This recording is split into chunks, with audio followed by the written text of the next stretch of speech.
ओम साईं राम। आज मैं आपको गुरु पूर्णिमा के बारे में बताऊंगी। ये दिन हमारे लिए क्यों खास है। गुरु पूर्णिमा के दिन हमारा गुरु का दिन होता है, जो कि हमारे साईं बाबा हैं। गुरु हमें जीवन की नई दिशा दिखाते हैं, पर हमारे साईं बाबा तो हमारे सद्गुरु हैं, जो हमारा पूरा भविष्य ही तय करते हैं। इस बार गुरु पूर्णिमा 13 जुलाई को है। ये दिन सभी साईं भक्तों के लिए बहुत ही खास होता है, और अगर हो सके तो हमें साईं बाबा के मंदिर जाना चाहिए। साईं बाबा शिरडी में 60 वर्षों तक रहे। बाबा ने प्रतिदिन खाना बना के गरीबों को खाना खिलाया है।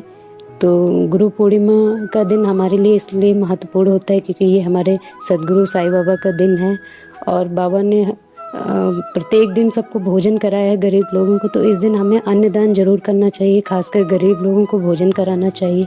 घर पे या मंदिर पे कहीं भी जाके आप अन्नदान कर सकते हैं। अगर हम साईं बाबा को मानते हैं तो हमें उनकी राहों पे ही चलना पड़ेगा, क्योंकि बाबा अपने भक्तों की सभी इच्छाएं पूरी करते हैं। तो हम अपने गुरु की इच्छा अनुसार ही सारे कार्य करने चाहिए। साईं बाबा ने अपनी साई सचित में बोला है, मेरे भक्तों को कोई विशेष पूजा करने की ज़रूरत नहीं है, बस वो साईं नाम का जाप कर लें, इतना काफ़ी है।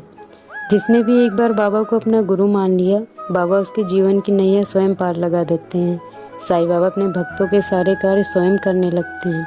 हमें बस बाबा को पूर्ण श्रद्धा के साथ सबूरी रखना चाहिए। अगर आपने बाबा को अपना सद्गुरु माना है तो हमेशा बाबा की राहों पे ही चलना पड़ेगा, क्योंकि बाबा ने हमेशा अपने भक्तों का कल्याण ही किया है और सबको सही दिशा ही दिखाई है। इसलिए बाबा ने जैसा साई सचित में बोला है कि हमें गरीबों को भोजन कराना चाहिए, गरीबों की मदद करनी चाहिए। तो खासकर गुरु पूर्णिमा के दिन तो हमें अन्नदान बहुत ज़रूरी है, करना चाहिए, गरीब लोगों को भोजन कराना चाहिए। कहते हैं गुरु के बिना जीवन में सफलता पाना मुश्किल होता है।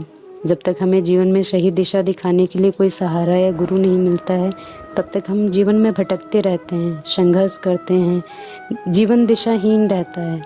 अगर हमें साईं बाबा जैसे सद्गुरु का सहारा मिल जाए तो हमारा पूरा भविष्य ही तय कर देते हैं। इसलिए हमें अपने सद्गुरु की राहों पे हमेशा चलना चाहिए।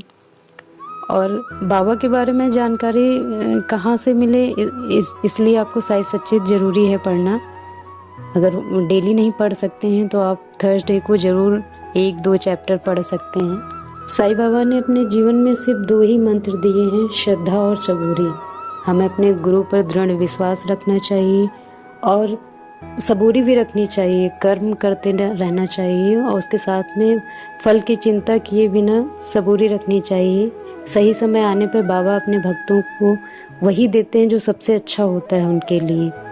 हाँ, उसके लिए हमें थोड़ा धैर्य रखना पड़ता है। बाबा साई सचित में जैसा कि बाबा ने बोला है कि मैं अपने भक्तों की कठिन परीक्षा लेता हूँ। सच में बाबा कठिन परीक्षा लेते हैं, पर वो अंत में सही निर्णय ही करते हैं जो उनके भले के लिए होता है। ओम साईं राम।